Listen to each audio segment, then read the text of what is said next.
want to welcome everybody back to Unfazed Under Fire. I'm your host and moderator, David Craig Utz, for this podcast, and I really am looking forward to the conversation today with an old friend of mine, Chalmers Brothers. Chalmers and I'm going to spend some time introducing him beyond this, but we almost 30 years ago, we were in that program, and we're looking great. We're looking great right now. It's hard to imagine. It's hard to imagine. It's hard to imagine. But that Mastering the Art of Professional Coaching with Julio Alea and Rafael Echeverria and all the people that came together, and I always find that program had such an impact on me in so many ways, a level of transformation, but a level also of connections that were made in that program. And even though you and I have probably spoken 3 or 4 times since that time, every time we come back together, there's an instant connection and a reconnection that I really appreciate. So it's really going to be fun to talk to you today. And you've been up to a lot over the last 30 plus years. Yes. You've written 2 books, 2 important books, Language in the Pursuit of Happiness and Language in the Pursuit of Leadership Excellence. And I have all my clients read the latter one from front to back as we go through our process, because we all did what we did with the intellectual property we learned there, but what this book contains is everything I learned in the coaching program, pretty much. David, me too. That program changed my life. I mean, I was introduced to the world of ontological coaching in 1987.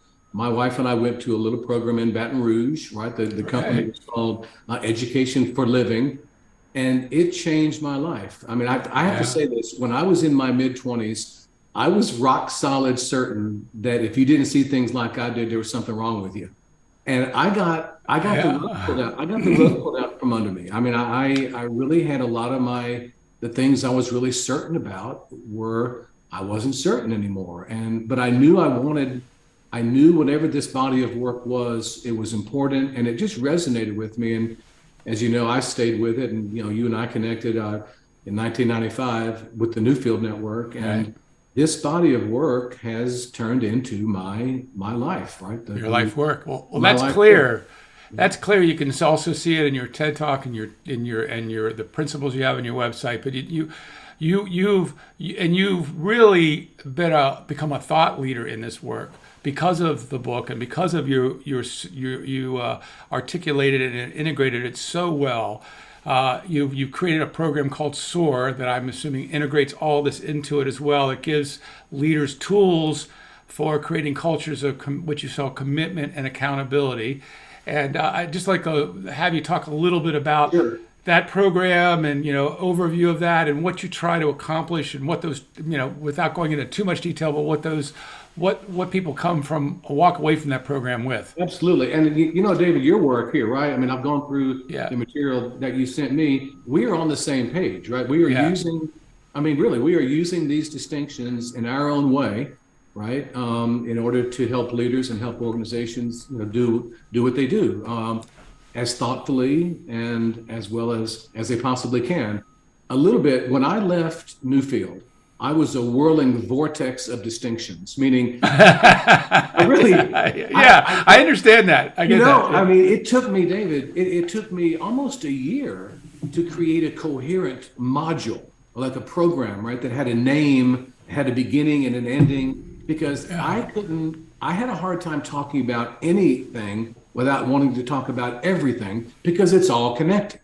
Well, it gradually boiled down to I got a half a day workshop. And interestingly, this is still the title of my entree workshop, right? For most people that get to know me, it's a half-day program, and it's still called the exact same thing I called it in 1996, which is Leadership, Conversations, and Results. Right. So that is my leadership, conversations, and results. Right. And results is my entree, and gradually. A little bit about what happened that led up to my SOAR program. I was a member of a Rotary Club when I was younger in Tennessee, and the speaker didn't show up. This was in 1998, and the president said, "Can anybody fill 20 minutes?" Well, nobody raised their hand. I said, "Well, I can do 20 minutes." Yeah.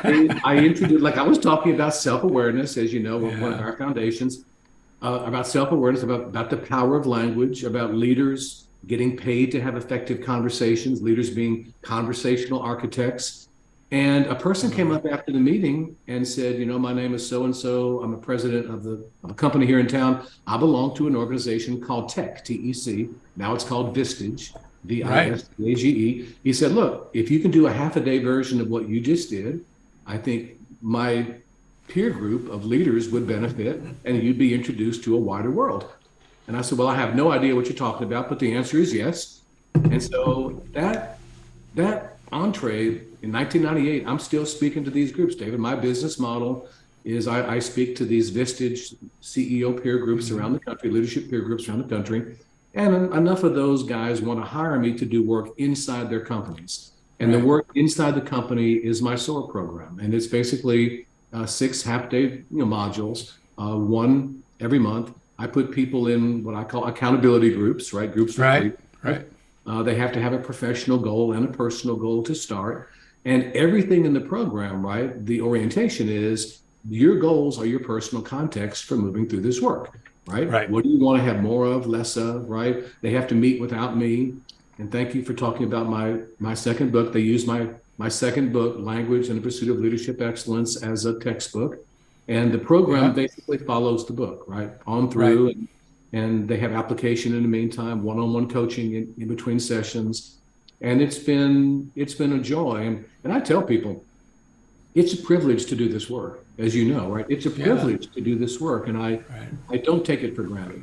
I don't. Well, that speaks to that kind of launches off one of the questions I wanted to ask you, which is, what really floats your boat about this work? What these, I can always tell, we always tell that something happens when we're even doing the work with clients and the interactions. It's something different happens in the room when you're with people versus even chatting with a friend on a Zoom call. But what really motivates you about this work? What do you love about it? I made a public declaration, and I was inspired by a colleague, by a friend. Her name is Elizabeth Pitt, and she's a great lady. And I made a public declaration. I'm going to help shift the consciousness of 1 million people. That while I'm on this planet, I'm going to help 1 million people shift the way that they see themselves and their possibilities. And this work, David, about the power of language, right? This understanding that we live in language, right? That we're not just reading them. We wrote it. We are the authors, right? And once I understood that for myself, that this notion, look, if you don't like the results, and when I use the word results in my work, I like to think very broadly, quantitative and qualitative results. Right. Both. Quantitative results, things like profitability, productivity, achievement of certain metrics, but qualitative results, things like culture, levels of trust and cohesion, right? The organizational, the nature of your most important relationships, all of these, right? That these are dramatically at stake based on the conversations we live in. Yeah. But the notion is, right, we're confronted with these events and we make up stories about the events. We hold our stories to be the truth and we forget that we made them up. Yes. And this program was the first, at Education for Living and Newfield, was the first time I ever looked at language instead of just being in it, right? And looking at it and understanding that there's a generative capacity to this. And we know this, right? I mean, intuitively, I think many of us have a notion that yes, the internal narratives we live in, the external conversations we live in, they do move us in the world.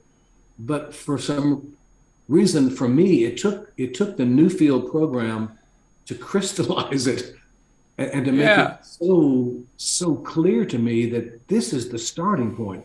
But as you and I talked about, nothing happens without self-awareness, right? My metaphor is this big eye in the sky looking at a stick person, you taking a look at you, me taking a look at me. And we can't change anybody else. We can change ourselves, but we can't change what we don't notice, right? We can't change what we don't see. Right. And what I wasn't seeing was the extent to which my internal narratives, I wasn't really conscious about them. I was thrown to certain ones, and I don't know, it was a giant wake-up call and a giant eye-opener for me to look at language this way and to look at my relationship with language. Yeah, well, it's like it seems to me we're either entranced by whatever it is that our attention is on, and we forget that we're generative, or we're in this place of awareness. And even when we're in awareness, sometimes it feels like we don't have control over what's happening next. So it's like that. That's an interesting territory to step into, because, and I've over the time I've discovered, in my view, that the greatest healing force in the planet is awareness. Yep. Because without you, with the ability to just see what's happening and soberly look at something, tends to begin shifting it automatically, right? Yep. And it's because, neuroscience has shown us, that we don't have a brain, right? We don't have a brain that can actually see reality out there. Right. We have if we did, we'd be walking around with a skyscraper in our head. Right. We can't walk around with a skyscraper in our head to actually process what reality is and how we're seeing it. So we've been given an interpretive function, right? Yes. But it's a certain challenge that beings have. They've learned certain ways to be safe, right? And that becomes like, okay, now that becomes automatic pilot. And and this points back to, I think, the 6 principles of success that speak out of this, the ability to be awareness. You have these 6 principles, and I see it. Then you have some things to start standing on to make some changes happen in and around you. Would that be fair to say? It is fair, David. And I don't know exactly when I came up with them. They were taught to me. I was going to ask you that. They were not, I'm sure it was both at Education for Living and Newfield, a version of these were taught. Oh, sure. But for me, this whole, number one, you cannot change another human being, right? And I ask people, I said, who's tried, right? Who's married?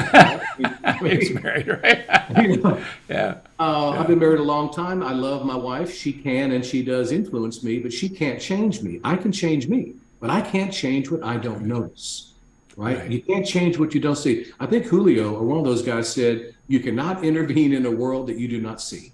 Right. Exactly. My second basic claim is we are not hermits, which means we are already dancing, metaphorically speaking, with other human beings, except for the actual very small number of humans that are genuinely living isolated lives. The great majority of us already are living and working and being with other people, which means how you dance with people matters. How you dance with people matters. It matters a lot.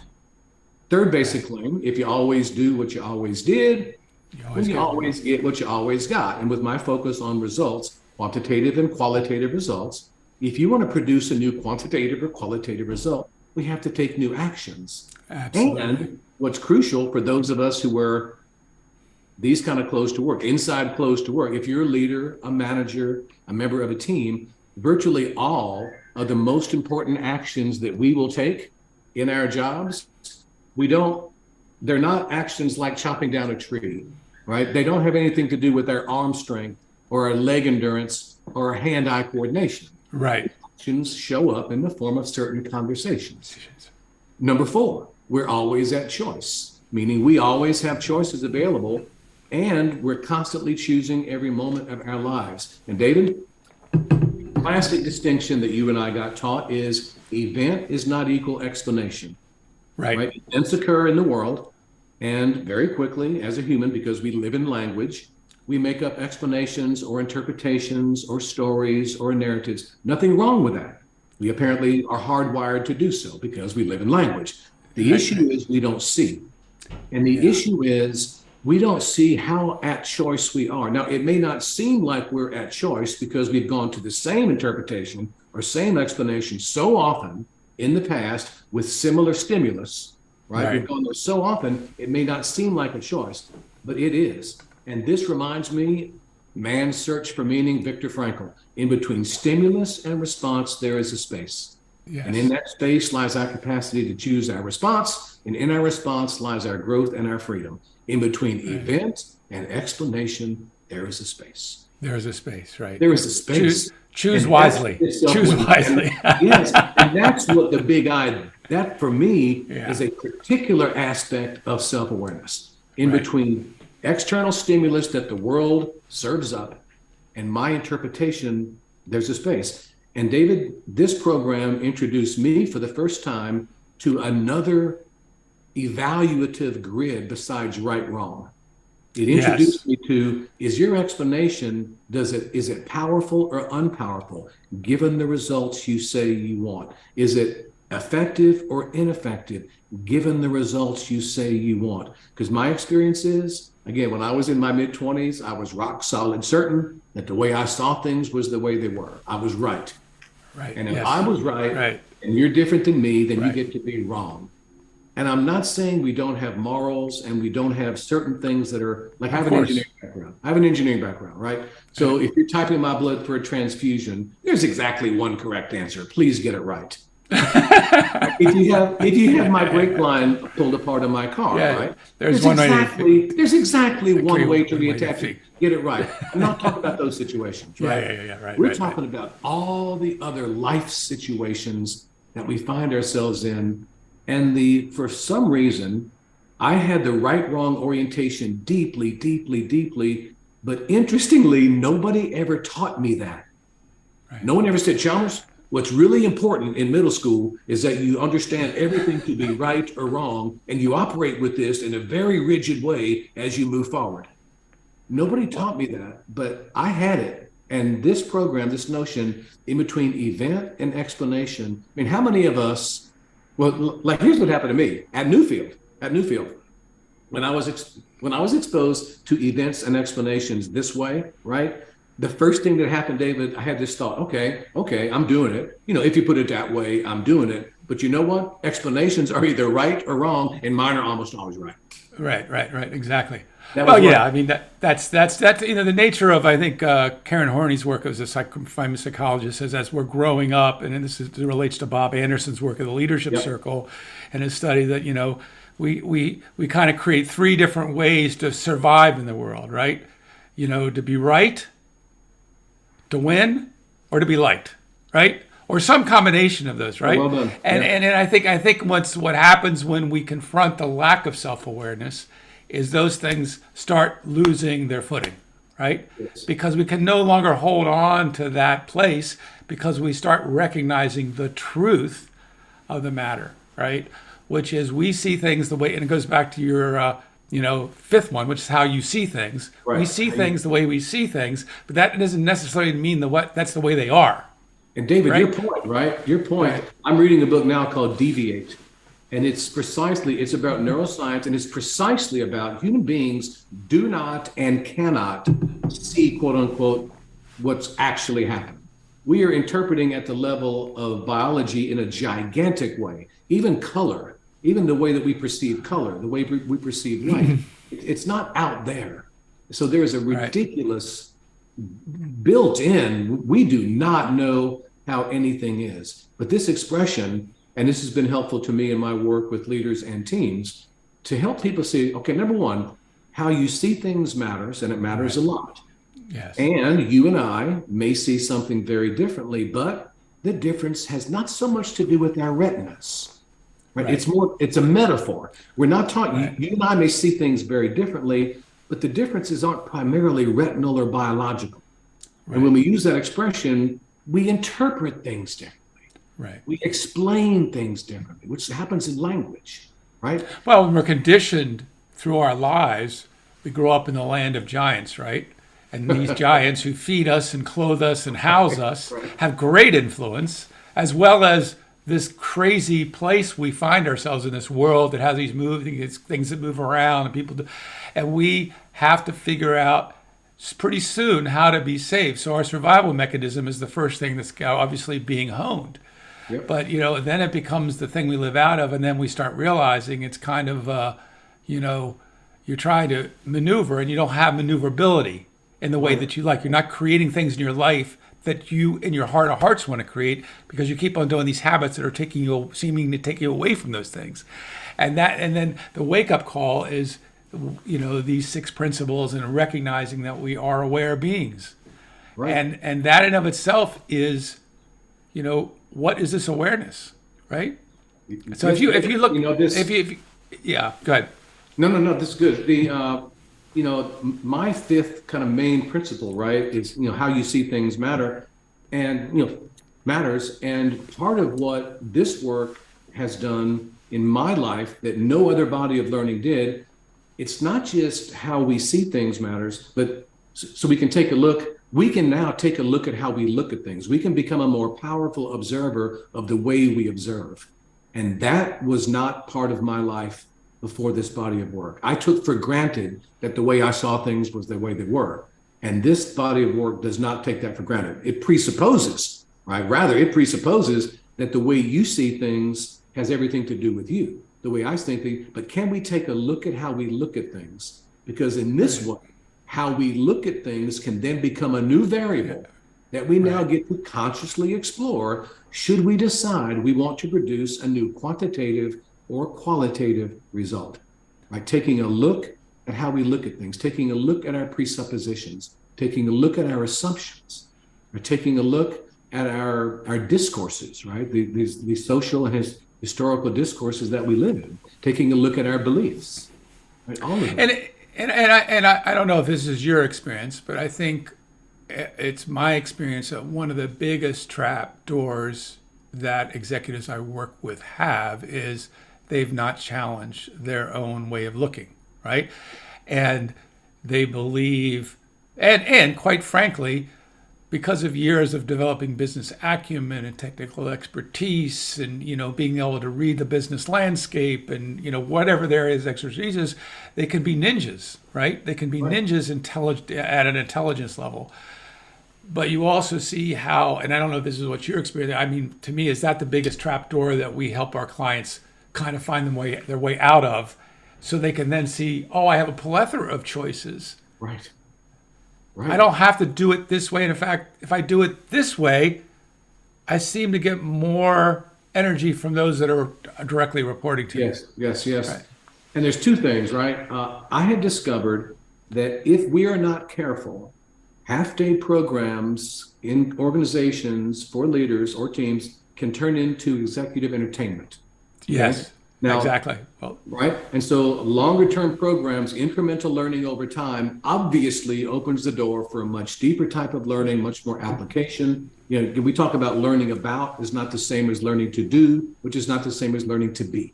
Right. So these are not the same things. However, I have discovered that even if the half-day program and my half-day program, if you can help people expand their level of self-awareness in a half a day, that balloon never actually goes back all the way. Meaning, well, once you wake up in a certain way, and once a certain degree of light is shed into the room, it's hard to turn that light back off again. It's hard. And I tell folks, look, there's good news and bad news. The good news is you're now much more aware of your own role as the author of your life. The bad news is you can no longer fully pretend you don't see that. Yeah. There's a certain amount of innocence that's lost, right? The ignorance is bliss, right? A certain way. Ignorance is bliss, right? And I like what you said too about leaders cutting their teeth and growing with different sorts of skills, different competencies. I believe that there are at least 5 core competencies required for organizational success, no matter what the company is, whether it's a medical practice, whether it's a manufacturing, distribution, consulting firm. Functional, technical, conversational, relational, and emotional. Yeah. These competencies, functional competencies, technical competencies, conversational, relational, and emotional. And interestingly, in the work I do, a lot of leaders self-report and report that many of them got promoted, got where they are because of excellent expertise in functional and technical competence. Absolutely. And this is the norm, right? And those are precisely not the competencies needed for success in accomplishing quantitative and qualitative results with and through people. This is why the best garage mechanic almost never makes the best garage manager. Right. So, exactly. The best salesperson doesn't necessarily very rarely makes the best sales manager. That's exactly right. And they're different. And this body of work, right, that you and I are fortunate enough to be in, we are, I believe, one way of looking at what we're doing, we're helping people build conversational, relational, and emotional competencies. And absolutely. One of the most eye-opening facets of language that was taught to me by these programs was this claim: we see with our eyes, but we observe through our distinctions. You give me new distinctions in the domain of forestry, and my next walk in the woods is different. You Yes, give me new absolutely. Yeah, yeah. distinctions, right? I mean, and it's this, by giving people new distinctions, we literally can see what we didn't see before. And because we now see what we didn't see before in terms of how people are acting at the meeting, in terms of what the culture is, because we see what we didn't see before, we can do what we couldn't do before and produce results we couldn't produce before. And David, you may know this, my SOAR program, SOAR, stands for Success Through Observer Action Results. Results. Right. So you give me new distinctions, I become a more powerful observer. And because I'm now a more powerful observer, meaning more competent, again, powerful having to do with capacity for action in a given domain, right? Because I now have new distinctions, I can take action and produce results. And so that model, right, this notion of observer, action, results, right? We're giving people distinctions in the domain of language, distinctions in terms of conversational, relational, and emotional competencies, which makes them more powerful, more capable of taking certain actions. Yeah, and interesting distinction here that came up as you were talking. We live in a world of information overload now, right? Yes. In fact, more information is now created every 6 months than was created at all time before, which blows your mind. So when that used to be a year, pretty soon it's going to be a month, you know? Help me understand how you might distinguish distinctions from information. That's a good question. You know, when I was first taught this, number one, if you were going to teach me how to run a machine, right? My old way of thinking was, okay, David's going to teach me how to run the machine, what the parts are, what the steps are. I now like to say, okay, if you're going to teach me how to run a machine, you're going to give me new distinctions. Chalmers, that isn't just a handle. That's a combobulator. And if you touch the combobulator and turn it clockwise, it's going to do the drizzle over here. And this drizzler has this net. Now, this net is not a regular net. It's a particulate net. There's all these new distinctions, new distinctions, new distinctions. And so I think it's the same information. I guess you're giving me information about the machine. But I found when I frame it as distinctions, I'm acquiring new distinctions, particular things. It's not just naming things. That's naming things, right? Right. It's giving me that if you give me new distinctions in astronomy, I don't just see a bunch of stars anymore. Now I can see planets. Now I can see nebula. Right. And different observers have different distinctions. Information to me feels more, I guess I was going to use the word impersonal. Micro. So it's micro, or it's like details. Like, I mean, if you look at what we give as the ontology of language to our clients, right? I mean, most of them see conversations as just happening, and they know kind of that we're going to create a commitment, but it's kind of sloppy, right? But once they start understanding the natural flow of conversation, and thinking about what your intention is, those kinds of distinctions help you see the playing field more clearly, right? Yes, they do. Like if you're like learning the game of football, if you don't have yard markers and you don't know where you can score and you don't know how to, you're not going to be very good at it. You have to learn the fundamental distinctions of the game, right? One classic example, right? And you mentioned commitments, right? All making effective requests, elements of an effective request. Right. If you give me new distinctions in terms of how I make a request, now I can see somebody who may not be a committed speaker. I can see an uncommitted listener. I can see somebody who either did or didn't provide excellent future action and conditions of satisfaction. Right. I can see somebody who is taking advantage of the background of obviousness, or somebody who is oblivious to the background of obviousness. I can see somebody who's now using a time frame in the request and somebody who's not, right? I can see somebody who purposely creates context, one who doesn't. And before, I just saw people talking. Yeah, exactly. But with this, and when you say commitments, this is so central to our work because I believe this: all organizations are unique and all organizations are the same. Mm-hmm. That's why peer groups work, right? Because there's a commonality, right? That's why they work. And the way that they are all the same is organizations are human beings coordinating action, but not with magic. They're coordinating action with promises, commitments, and agreements, whatever term you want to use. And that is central in my work. right? Central, giving people distinctions because the organization itself is already a network of interdependency, which means you can coordinate action well or you can coordinate action poorly, but you can't not do it. And Right. so we can give people tools to help them coordinate action. And this, David, leads us to an interesting, at least to me, relationship. What's the relationship between culture and execution? Yeah. Now, I ask people this. Most people would agree with this claim. An organization's culture influences how people in that organization work together. I say that is demonstrably true. It is equally true that by improving how people execute, improving how they coordinate action via much more effective requests and valid responses, right? By improving how people execute, you can shape the culture. And which means causality is two-way because language creates. Yes. And this is an avenue for many people. If you want to purposefully move toward your version of a culture of commitment or culture of accountability, one place to look is how do you actually coordinate action with each other? Because the company already is a network of interdependency. Right. Right. Exactly. And that was like, I had always come up from, culture can be this kind of nebulous, kind of squishy, kind of cloudy, hard to get your arms around, And this body of work introduced me to a set of tangible tools that you can utilize to actually consciously create your culture, right? Consciously, right? Let me speak to one of your other principles. I'm going to shift the conversation a little bit and go back to the sixth one, which is change is a constant. Get over it, right? Things are going to change, right? Now, I think over the last 2 or 3 years, it seems like change has been on warp drive. Right.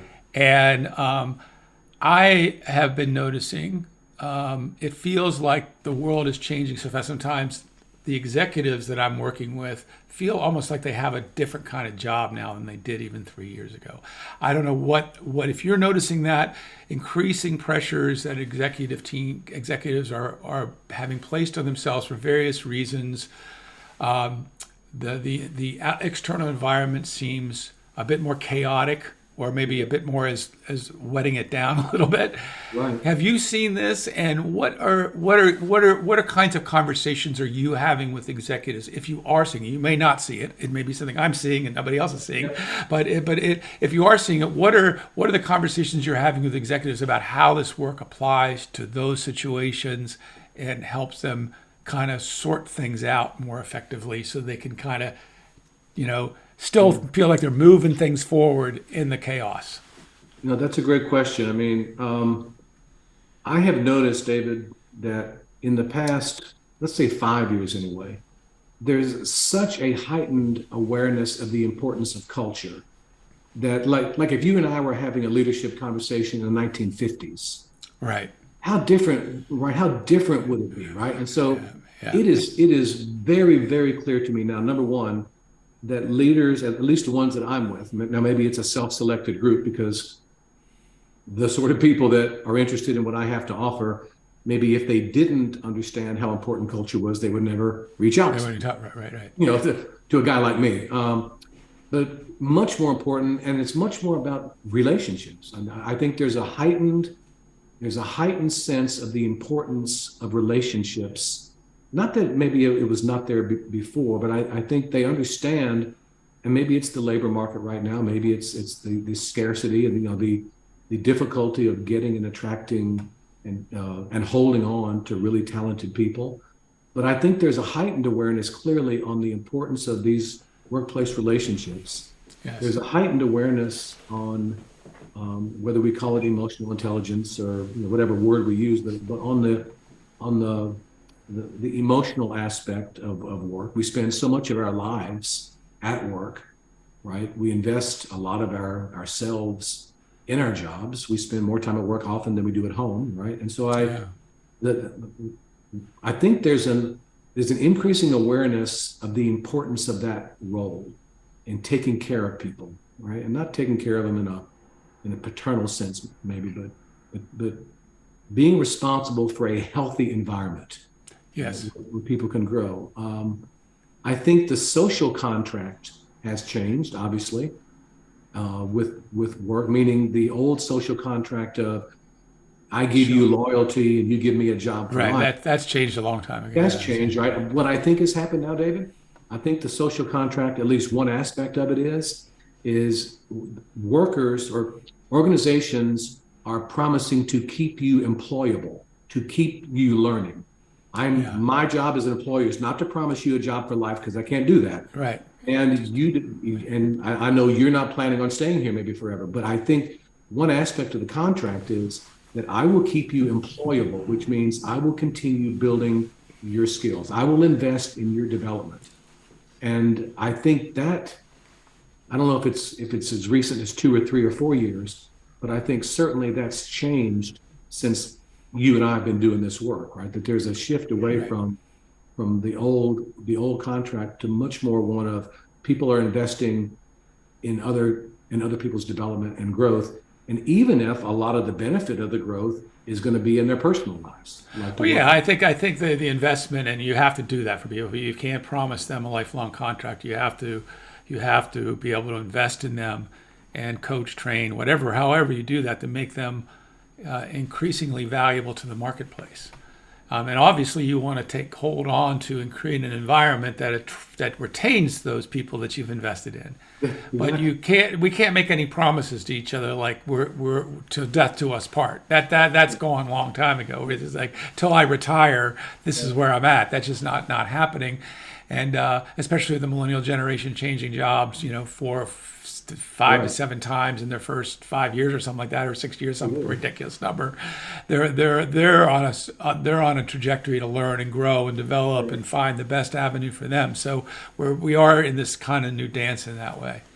I like the way you said that. And I think one aspect of it is that leaders that I'm working with are giving employees a chance to have a voice. Right. And it shows up in a lot of different ways, but they're giving employees a chance to be heard. Right. Yes. I like to say leaders are conversational architects, right? So Yeah. and they're inventing conversational spaces where upward and sideways feedback and input is heard in ways that has not been going on before. And I think there's a recognition that the people closest to where the action is understand in a firsthand way what some of the issues are, what some of the problems are. Right. And I like that you said that, because I think that, as I've been looking at this, I don't know if you've saw the recent Edelman Trust Index that comes out every year, and how the trust for government institutions and other, quasi-government institutions is plummeting. The trust for corporate leadership is still holding fast. And I see that corporate leaders or somebody from corporate leadership or from business leadership could step up to show us a way back to reunification. We're living in probably the most divisive times we've been in this country since the Civil War in many ways, which people say where we are fighting with each other over colors. I'm in this color and you're in that color. And yet, you and I both know that underneath those stories, there's something that is in common, that we hold in common with each other. And as we look at, do you see a role for, and you kind of spoke to it, corporate leaders dealing with providing a safe space to dialogue and learn to listen better to each other and find ways that we can find common ground and a shared connection? Because we already, if the organization has done a good job, what I've seen is with the craziness in the world, it's almost like work becomes my safe base. I can go to work, put my head down, feel like I'm finding meaning, have an impact, create some value, develop myself. And it also feels like that's an opportunity that's waiting to be mined more deeply. And I'm just wondering what your thoughts on that are. I love what you said, and I agree 1,000%. One of the most beneficial ways of thinking, beneficial tools, beneficial orientations I was ever introduced to is polarity thinking. Like this whole notion of polarity. In fact, we even have this term in our culture. We have a very polarized culture, right? And this notion is one of the in organizations, for example, do we need continuity, right, or transformation? Well, the answer is we need both. Should you focus on employees or customers? The answer is both. Should you have decentralized initiatives or centralized coordination? The answer is both. In our country, do we need security or freedom? The answer is both. Right. And the biggest polarity, one giant polarity in our country, is left and right. Right. And the notion with all polarities is continuity is never going to vanquish transformation. Right. Transformation is never going to win. As long as you are an organization, you're going to be dealing with continuity and transformation. The challenge is, how can you get the upside benefits of each without the downside limitations that necessarily come from an overfocus on one to the neglect of the other? And a gigantic, because if you overfocus on continuity to the neglect of transformation, you become obsolete. You go out of business. If you overfocus on transformation to the neglect of continuity, you chase every shiny object, right? Yes. You're confused, right? That there's no direction. And I believe left and right? And what's interesting to me, David, is that the people that are continuity fans are scared to death of the downside of an overfocus on transformation. And the people that are transformation fans are scared to death of an overfocus on continuity. The people on the left are scared to death of an overfocus on the right. And the people on the right are scared to death. And many of us are not able to see the upside benefit of a healthy version of the other pole. Exactly. And it's, it's the middle ground it's where we find the middle ground, right? That's where we find the ability to have conversations, to create new commitments, to find ways to learn from each other, because I think you're right. Both sides have something to say, and the extremes of both sides tend to push against the other side too much. They do. So we end up, that's where the friction happens.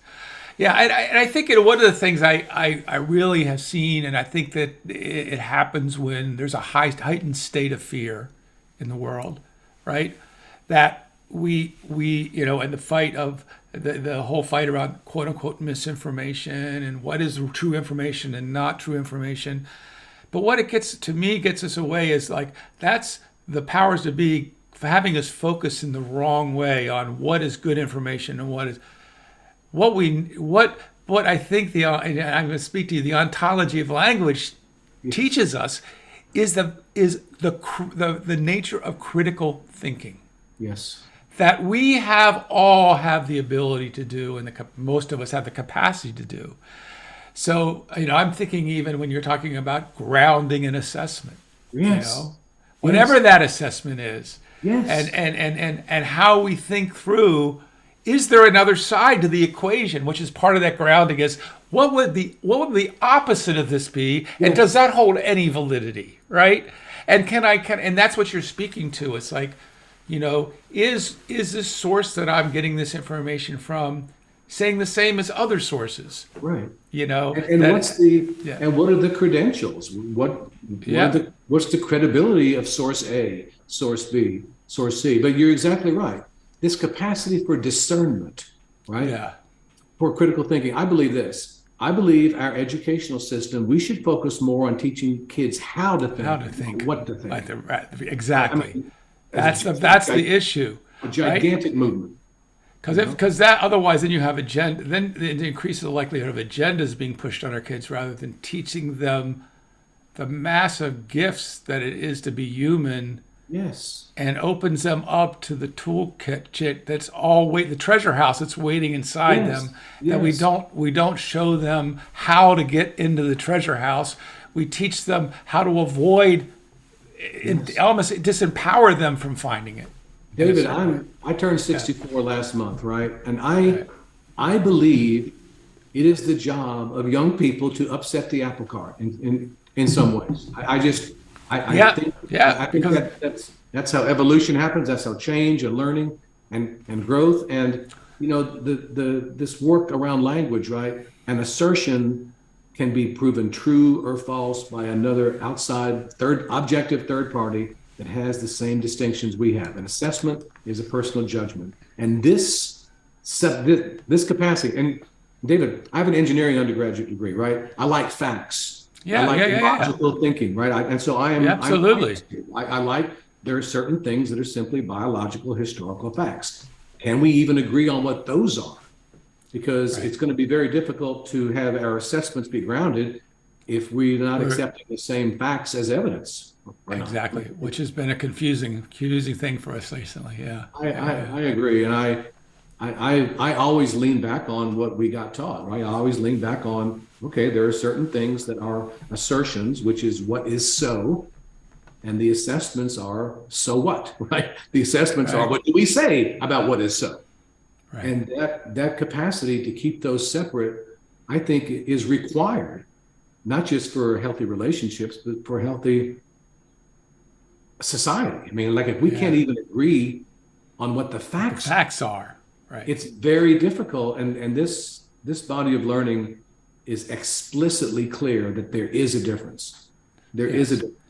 They're Yes. not the same things. And a lot of times what people are saying are facts, or again, are opinions that are being put out as facts, right? That's a lot of what the communication is about. Absolutely. And the other thing is that we're finding in this, and I mean, this is also, I've been through a trauma informed training as a coach, because I started finding that, as I see it, those that have a strong desire to become better leaders, and those are usually typically the people you and I are working with. They know that there's something to their greater development of themselves and their capacity to see more clearly, to create a presence around them that is open to listening and empowers others, holds them accountable, but empowers them, etc., is important. And that for all of us in a certain way, if you look at an Abraham Lincoln or a Gandhi, they didn't go to leadership school, right? They kind of, leadership woke up in them in a certain way, and that we have that capacity there naturally.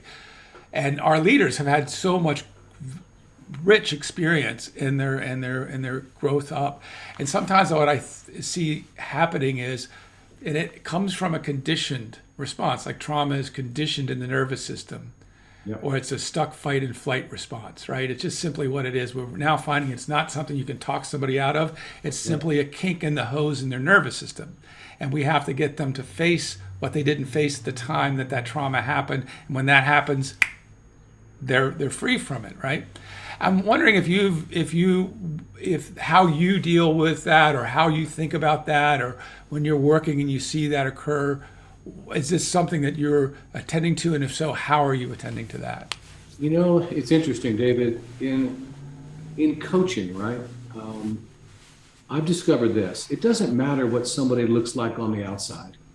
It doesn't matter what kind of clothes they wear, what kind of car they drive, how put together they look. It's often the case in coaching. People have, as you say, that we come from different experiences, and many of these experiences were traumatic, right? Yeah. And what may not look like is traumatic to you may be very traumatic for somebody else, Of course. and vice versa, right? And so again, as we think about each of us as a human being, right, is a walking, talking bundle of congruency among language, moods and emotions, and physical body. And as you said, there is a biological component, right, to this, that our biology, our nervous system, the structure is different. We understand that simply by having different experiences, our brains are physically different, not hypothetically, right? Not figuratively, literally different. And so there is all three of those, I believe, right? All three of those dimensions, as we were taught, right, constitute our way of being. And I think if we want to move past, quote unquote, right, certain experiences that we've had, all three of these have to be tended to. Right. And there is and I don't know the right word, but the word release. Yes. Right? The word release keeps coming up for me here. And It's a good word, because that's what I see happen when somebody, and it's really using those circles to deconstruct the story yes, and how that's connected to the physical sensations and the emotions, and trauma informs things. You just have to get a person to feel safe enough to go deep into the territory so they can meet and be with the deconstructive process. And once they do, the monster turns to a mouse, and basically the release happens, and it's amazing when it does occur. And you know, I like that because and none of this I think can happen without authentically dealing with it, authentically acknowledging the reality of it. What's that expression? The curious paradox is this: once I accept myself as I am, then I can change. Yeah, exactly. Right? Once I accept that this was a part of my life, this event, and I've been living in these interpretations and these narratives and with this body and this, I think without that, we really can't move past it, right? Right. I'm very grateful to hear that. Yeah, I appreciate the time we had today, Chalmers. It's been really a delight to talk to you. And it's like I want to see if you have any parting words you have, or if there's anything you felt like you left on the table, or anything that you want to articulate that would have you feel complete today. I want to give you an opportunity to say any final words. I appreciate it. David, I think there are a lot of us, and I use us in a broad term. There's a lot of us in the same river with a slightly different current, meaning the work that we're doing is very similar. Now, we may have slightly different sets of distinctions. Of course. Right? But there's a lot of people doing, I think, wonderful work having to do with self-awareness, with this generative and creative understanding of language. And I invite everybody listening to seek out work and information, types of learning that emphasize self-awareness and that have as part of it this notion that language has a generative and creative dimension to it. Because I believe that this is why fierce conversations and difficult conversations and crucial conversations are so big. That's why, like even 7 Habits, this is why those frameworks are effective and powerful, is because language creates, that we speak ourselves into the world. And I believe this body of work may be understood as a level underneath a lot of those. And I think that's what gives many other frameworks, it's what animates them. And it gives them their capacity for genuine healing and genuine movement. And there's a lot of folks out there. And again, I would love it if folks read my books, and there's a lots of other great ones that are out there that are worth moving to. And David, your work is foundational as well. And congratulations on the programs and the work that you're doing, my friend. Thank you very much, Chalmers. So it was great having you today, and maybe we'll have to continue this some other time, because it felt like we left a lot on the table we could have talked about. So I appreciate the time, and I appreciate everybody out there that's listening to this. I'm sure this was a very enriching show, and appreciate your time, and I hope you have a great rest of your day. Until next time, this is David Craig Utz from Unfazed Under Fire. We'll talk to you soon.